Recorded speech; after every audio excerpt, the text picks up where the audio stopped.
Tonight I want to show you two videos that show the fate of critics in China.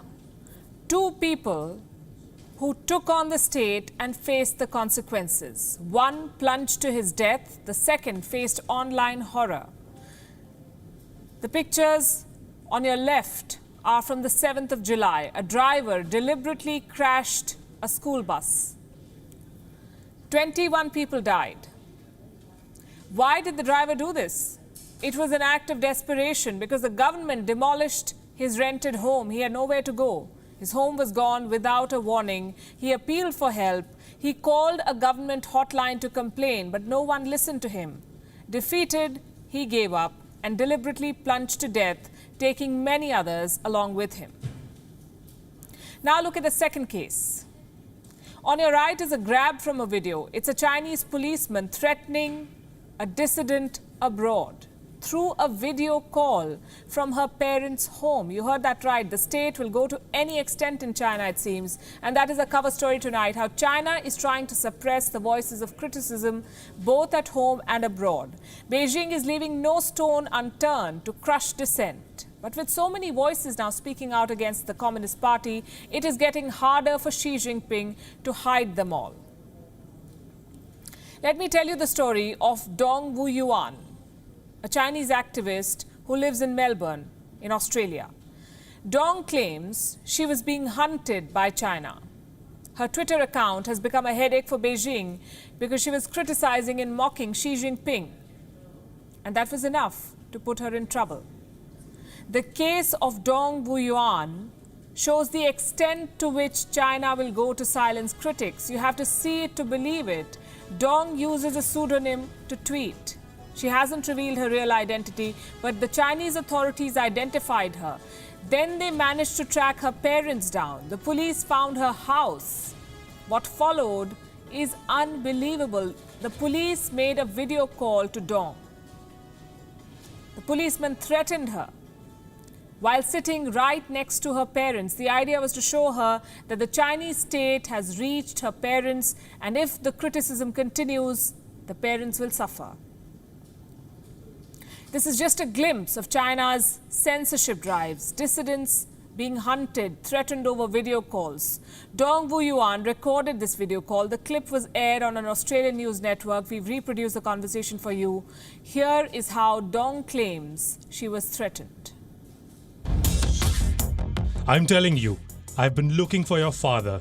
You can record this call, but let me make it clear to you, what you are putting out on Twitter is absolutely not permitted. When you return to China, you come to the police station.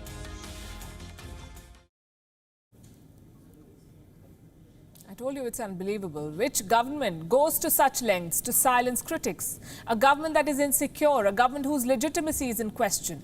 The Communist Party of China is paranoid about internal stability. A protest means a challenge to their grip on power. They don't understand free speech or disagreement. Does that mean that there are no protests in China? The answer is no. There are protests, a growing number of protests in fact. But the press does not report them. The fact is that social unrest is growing in China, and we have numbers to prove this. China's Ministry of Public Security used to release data on what they called mass incidents, meaning any protest or unrest involving more than 100 people. That data was last released in the year 2010. In that year, there were about 180,000 such events, 180,000 mass protests. And this is China's own data. But now Beijing has stopped releasing such data because social unrest means instability, a challenge to Xi Jinping's rule. How can China admit that such a thing even exists? So the figures have stopped, but the protests have not stopped. Several researchers have managed to document the growing unrest in China. According to one report, there were 30,000 events of social unrest in the year 2015. Another group of researchers identified some 136,000 protests. From 2010 to 2017, they used deep learning algorithms and analyzed posts on Weibo to find these figures.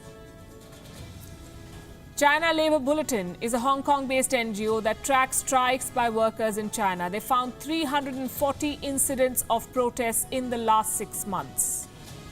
340. The most recent one was detected today, 15th of July. Workers in Hebei threatened to jump off a building. Why?